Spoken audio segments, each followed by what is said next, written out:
My name is Dr. Brandon Thornberry. I'm one of the veterinarians partnering with your veterinary hospital and wanted to share from a veterinarian's point of view how to have a successful wellness visit for your dog. We want to make these visits really personalized and proactive, and there's a number of ways we can do that, and we want to invite you into that process. The first thing is that I invest in wellness blood work each and every year. Wellness blood work is that internal physical that allows me to catch things as early as possible. My wife and I are both veterinarians, so we can detect the most subtle changes in our dogs and our cats' demeanor and their habits. Yet we still invest in wellness blood work each year because we know that can allow us to be as proactive as possible.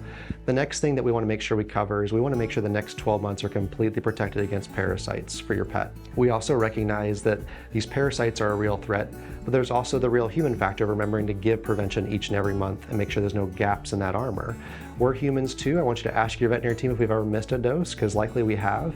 But the next follow-up question is, what did we do about it? What product did we switch to make sure that there was no gaps in coverage?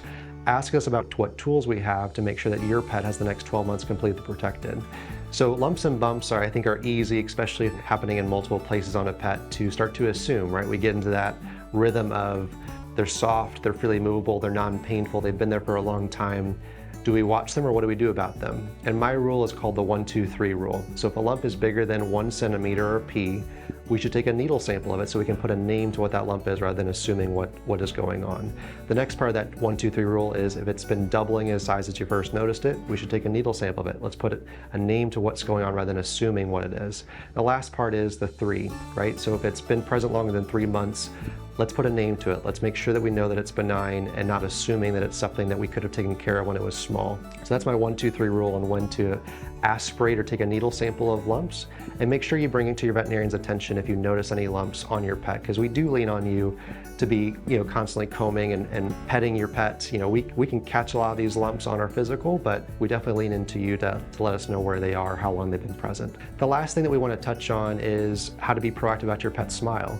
This is their mouth, their multi-tool, right? It's so important to them, and it's important for us to keep it free of pain and disease. When they were puppies, this mouth left you covered in Band-Aids, and now it's how they interact with their world as a young adult or an adult dog.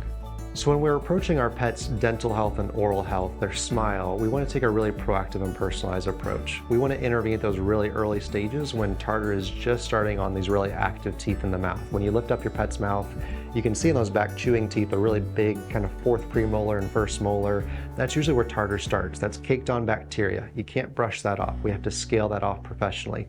But this is the stage to intervene. That's when it's reversible, and we can do things about that. Ask your vet what's recommended. Let's be proactive. But if we're in a stage where we need to potentially entertain oral surgery to get back to that fresh baseline, we can have that honest conversation too. So ask your veterinary team about how we can make this visit really personalized and proactive. Let's invest in things like wellness blood work to stay ahead. Let's make sure that we have the right tools to make sure the next 12 months are completely protected. Let's also invest in our pet's smile to make sure that we're taking a proactive rather than a reactive approach to their health. Thank you.